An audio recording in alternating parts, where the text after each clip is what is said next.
Would you like to learn from those that are taking their lives, their businesses, and their passions to the next level?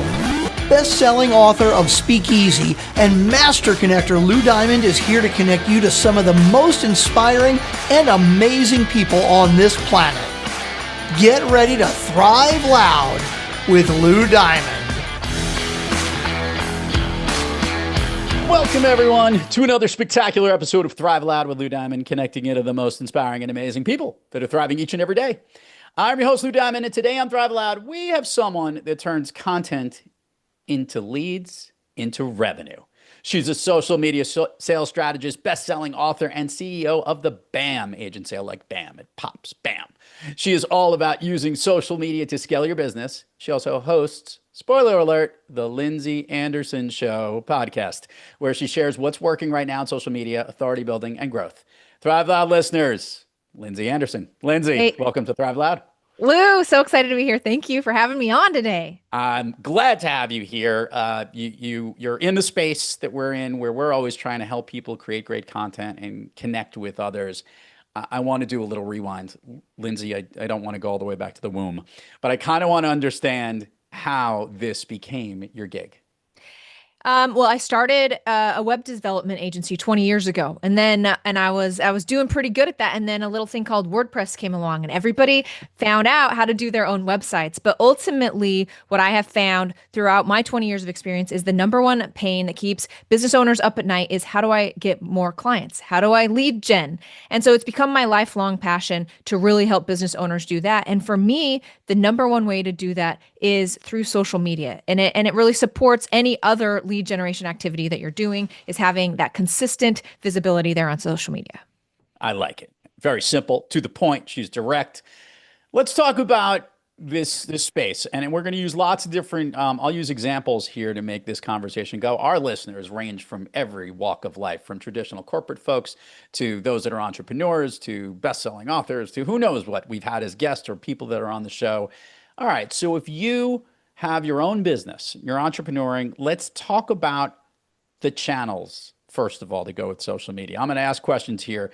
Do we need to be in one place, or do we need to be in every place? Oh, Lou, you know my answer to this, which is this is the big difference. There's a difference between being an influencer and being a business owner on social media. If you're really going after sales, and you're a business owner, then you want to be really focused in on one channel. Now, what channel is that? Well, you got to ask yourself, where are my clients? If you're corporate, maybe it's LinkedIn. If you, if you serve other people, maybe it's Instagram. But my main message here is you pick one platform, because the big part of this is engagement. And so for somebody to be engaging on every single platform and trying to find those right fit clients for you on every platform, you're going to really spread all of your ability to do that, where you really want to have a groundswell on one platform and make content for that one platform. Now, does that mean you can't be releasing it everywhere else? Sure, go ahead, do that. But your focus should be on one and only one platform, and that is where your clients are, because it's more about relationships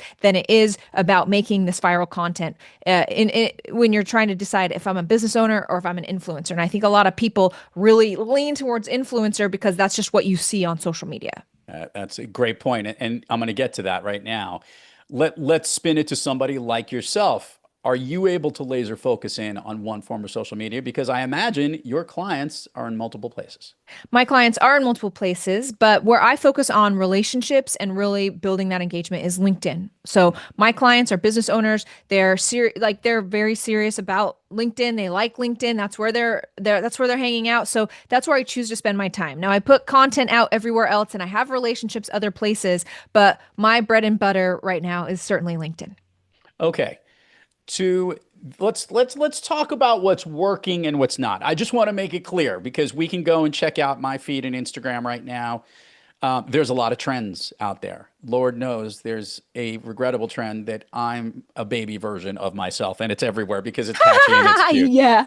It's so adorable, by the way. It's ridiculous. And by the way, it gets an incredible amount of engagement. But what's working as it relates to getting someone's attention?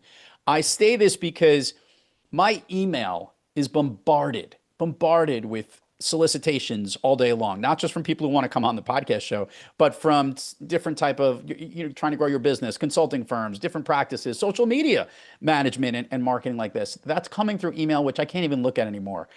But if I'm coming through social channels, what's working today? What's getting through that's connecting to new customers today? Yeah, so number one, your content. So certainly I like the memes, it's fair enough. It's easy enough to get attention on social media. And I hear this from my clients all the time. Every time I post pictures of my dog, it gets all this engagement, all these followers. And so you keep posting pictures about your dog and you forget to be visible in front of the right people and be saying the right things and talking to their problems. And so they don't even know what you do. So you might be getting a ton of engagement because people like your dog, but the second, maybe you're a real estate agent, the second they need to sell their house, they're not thinking about you because you haven't appropriately put your authority out there and spoken consistently about what you do. And so the pull to be an influencer on social media is strong, but because you put a baby meme out there doesn't necessarily they're going to be like, oh yeah, I should totally do work with Lou. And so I always recommend doing a nice mix of that. So certainly we want to be social on social media, but you cannot forget the authority building content. And I find this very clear with my clients day in and day out is you put that authority building content on there and it may not be getting as much outward engagement, but ultimately those are the kind of videos that people will get their phone calls from their ideal client and they'll be like, I've been watching you. And it's like, you've never commented on anything because it's crazy that it's like the people that don't work with you will be all of the commenters and engagers. And these other individuals that are serious about working with you, they won't be commenting and engaging. So it can be kind of it's kind of weird for business owners. And it's something that we really try to remind them of over and over. So, Lindsay, here's the challenge, and you've been dancing around this topic. There are those that are influencers, and then there are those that are trying to do business using social media, whether for growing their own brand and their own business on the function of what they do. Yet we are competing in the same space. Influencers are putting tremendous amounts of content out there. I have a friend whose son is one of the biggest gambling influencers, where literally he hits every checkbox on what you need to do when you see a social post. He gets you to watch it in the beginning with a hook, and you will watch the entire thing all the way to the end because you want to see if he wins or loses on a game that he's playing. And it is brilliant, it is good, and it's fun, and it's entertaining. But it's also making those type of pieces of content in the algorithm come up more often. So what can people who are on the business side or trying to use their business across social media, how can they fight that algorithm, or what can they do to make sure that their content is viewed more often? So, certainly some of the same rules apply. Those first 3 seconds out of your mouth are so important. Like, you want to be talking to their problems. You want to make sure that they know that you're talking to them. And of course, you want to make sure that it looks visually good because, even though our mom said you don't judge a book by its cover, certainly you are being judged by your cover. So be watching the way you dress and what your background is. And like all of this certainly is important in building your authority on social media. And then those first 3 seconds are so important. And really, the big key is that we have found with our clientele is speaking to their problems, not talking about you and those sort of things, but really, hey, here's a problem, and can I give you an aha moment here? Can I give you a tip here? And can I really build trust? And trust on social media comes from consistency. So I feel like the number one thing that business owners really struggle with is being consistent on social media. So they'll stop and start, or they'll throw spaghetti at the wall trying to figure out all sort of things, but viewing social media from a long-term game and being consistent and finding a way to consistently post that content. Because I have found that yes, while a lot of people are on social media for those dopamine hits of, is this guy going to win his game or not? Or what the next UFO conspiracy is that the algorithms can also help you know when your clients are wondering about the problem that you solve. So suddenly, if you are hovering over the Zillow listing or something like that, and you're a real estate agent and you have consistent content going out there, then the algorithms can also play in your favor in that way too. So while you may not be showing up in their feed every single day because they want to check in on you, having that consistent content going out is very, very useful because the algorithms will start serving it if they've paused on your content before. Lindsay, you hit upon something that was right on my wheelhouse of questions for you, and that is consistency. Yeah.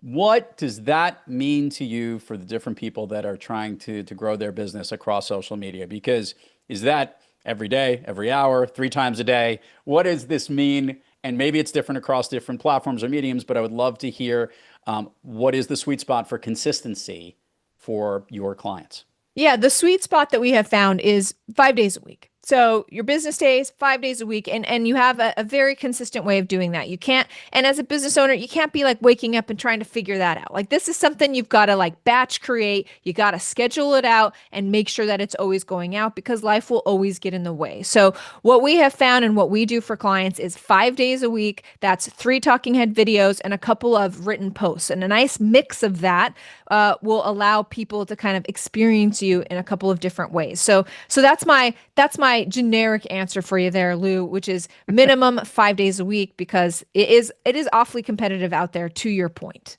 Okay, so let's go through this because we are recording this on a podcast, and this particular piece of content will be used to promote both Lindsay, myself, this show, both our brands, etc. So there's a ton of podcasters out there. We know them, we deal with them all the time, and podcasters are using this platform and social media to promote themselves. All right, so how much of this should be the content of the entertainment of the show that they do? How much of that content where it's related to growing someone's business? So, I mean, that's 2 different pieces of content. And so you got to go in with the right goals. So is your goal to grow your show?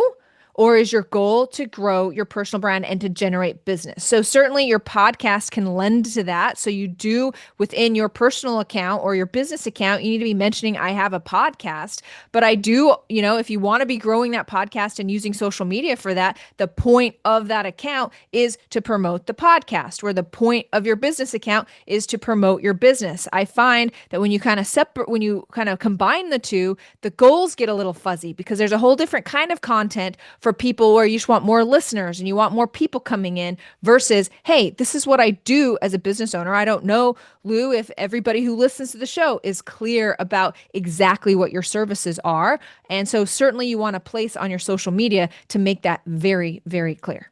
So should there be separate social media accounts for both your personal brand, if it might be, or if it's a show, or your own business if it ends up being that way? Tell me how to overlink this. So I would say it's an iterative approach, okay? Because a lot of people don't have time to post 5 days a week on a podcast channel and 5 days a week on a personal channel. So certainly you do what you can as you're just getting started, but understand that understand what your goals are. And so if you really want to be growing that podcast account, I would say, yes, you need an individual podcast account so that people it's like a TV show, it's like, you got to be promoting the TV show and that's what they expect to see. And then if all of a sudden you come in with a talking head talking about business, people are like, this is a different channel. And so the most successful social media channels are just they have one goal. This is the type of content you're going to see. Maybe it's interview content. Maybe it's just Lou doing a solo episode, and that will grow that account. But then the second you start mixing in the other stuff, people get a little confused. So I like how she was talking just about me. I was talking about all the other people I'm dealing with. And everybody else. Yeah, everybody else. We figured that part out a long time ago. I'll explain that. I just like bringing it up as a good question. Okay. Okay, fair enough. As it relates to you marketing you, spinning the wheel on you and all the services that you do, are you drinking your own Kool-Aid? Are you basically trying to target those clients? Because this is a challenge. And I know this because you're in every social media area, and the messages we got to focus on who we want to go to. You go to LinkedIn, but we also want to make sure that the content that you deliver marries up to that and that branding. How has that experience been going for you? So yes, I of course drink my own Kool-Aid. I can't sell something that I don't do myself. So everything that I teach my clients, which is primarily a four-step system called the social media sales machine, I of course implement for myself, and that's how I generate sales, because it works. And so yes, I drink my own Kool-Aid, and certainly I am posting 5 days a week. I get that batched out. I talk to my clients' problems, and that is how it works for us. I love asking leaders this question, Lindsay. I want to see where this goes. You do a lot of things. You're helping your clients grow their business. You're coming up with strategies for social. You are running your own company and doing all this. That means you're wearing a lot of hats. Is there a certain hat Lindsay likes to wear more often than not? My favorite thing to do is social media content. I really like to get into social media content and connect with people. I was recently last year I had the opportunity to be on Netflix. So I was on a show on Netflix, and that came through social media. They saw me on social, they reached out, they're like, "Hey, will you be on this show?" And so I like social media because of all the people that I get to meet. So I spend a lot of time looking at what works, perfecting our processes, and of course using AI. So AI has been a really big game changer since it came out in November of 2023, 2022. Well, And I'm going to pause you. AI has been around for a long time. ChatGPT this came is what I'm around in talking. November. Yeah, I know what you're Yeah, saying. yeah. Yes, Yeah, gotcha. fair enough. And so that really has changed the game because if you marry, we found if you marry that with really good prompts and inputs, then it can make the content even that much more powerful. Awesome. Before we get to the admin part of the show, I got one more question. I would love to know for someone who's been thriving since the website business to the social media stuff that you're doing, all the great things in your business you've been thriving on most days. But we all have those days, Lindsay, when we're not quite kicking on all cylinders. Is there a practice you seek or an individual you seek out to get yourself back on the thriving track when you are not having a thriving day, Lindsay? That's good, Lou. And so, certainly doing this for 20 years, I have definitely have several, many times where things aren't going as well as you want. And it used to really bother me, and it used to get you down, and it used to make you want to quit, and all of these sort of things. But as my perspective has changed around business and understanding that business is a long game and having a strategy for the long term and implementing consistency within your business, whether or not you feel like it or not, you know what those tasks are that you need to be doing every day in order for the next 3, 6, 9 months to thrive. And so changing my mindset around that has certainly been incredibly helpful. In terms of how I get through every day like that, I always like to start my day out very powerfully. So a morning routine for me is 1 hour in the morning, no phones. I don't check my email and all those sort of things first thing. And I really start my day off very centered, understanding what my goals are and not letting those bumps in the road, which are for sure going to come, instead being resilient and knowing that they're going to come and knowing like what you can learn from them. What can this teach me versus, uh-oh, everything's dying, I quit sort of attitude has certainly gotten me through. Awesome.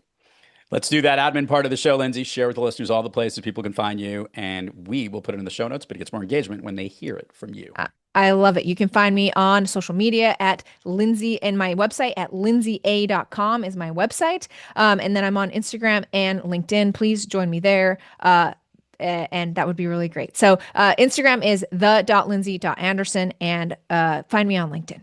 There's probably a lot of Lindsey Andersons, as I was saying that. You got the and the dots. I love it. We'll know it. I'm in it now. I'm following. I'm trying to get her to follow me back, folks. I will follow. I'll follow you back there, Lou. I'm just kidding. Okay.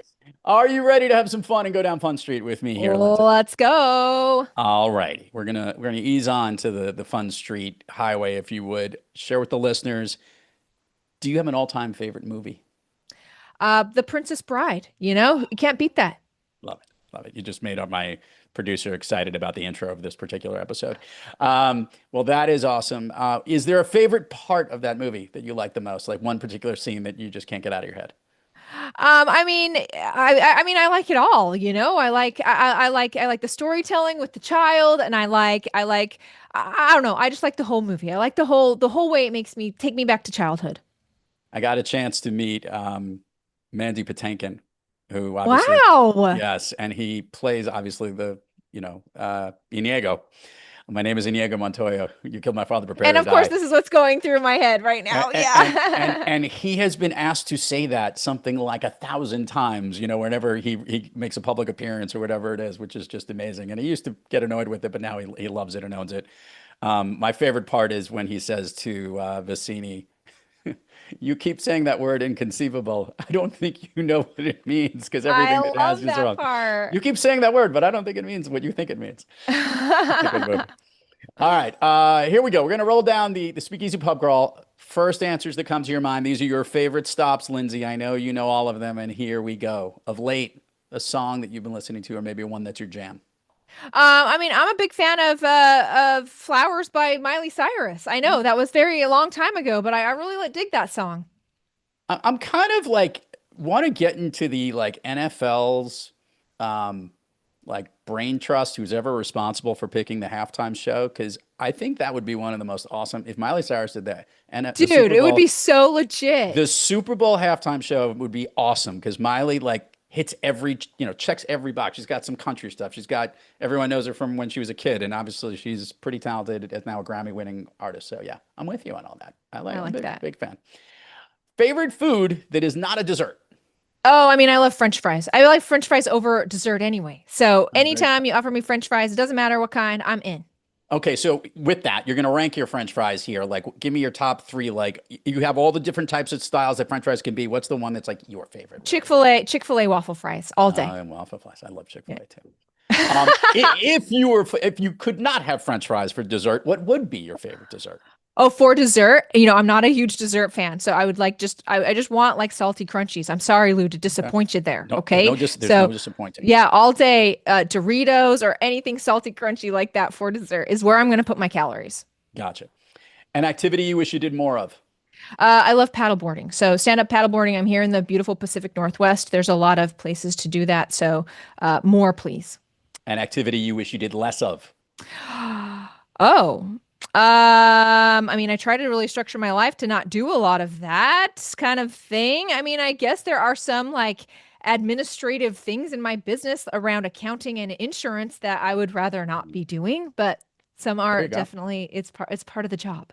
Mine is submitting my expenses as I look to the individual across the hallway through a window here that makes me do it once a month. Yes, I'm not a big fan of that. A new activity, one that you recently tried, that you like so much you want to tell everybody else to try? Oh, that's a really great question. I will say, have I tried anything? I started really getting into breath work, some Wim Hof breathing situations and dipping my toe in the whole cold plunge thing. So it's not for the faint of heart. And I don't know that I would recommend it because I think it has to do with your personal, if you want to go that way, but I certainly have taken my fair share of cold plunges. I like it. If I could snap my fingers and Lindsey Anderson could be anywhere in the world, where is she? On a beach. Absolutely. Probably south of France, on a beach with my family, hanging out. Lindsey Anderson, bam. She just crushed it here on Thrive Loud. Everyone go check her out. We'll put all the social links here. Spectacular job. Keep doing the awesome stuff that you're doing. And thanks for coming on the program today. Appreciate you, Lou. Thank you. You got it. To all our listeners out there, thank you for joining us. Until next time, keep moving onward and upward. And remember, be brief, be bright, be gone. You've been listening to Thrive Loud with your host, Lou Diamond. Check us out on the web at thriveloud.com and follow us on Instagram, LinkedIn, Twitter, and Facebook at Thrive Loud. And check us out on the Good Pods app at Thrive Loud, where you can follow, listen, and connect directly to Lou and all of the Thrive Loud episodes. Thanks for listening.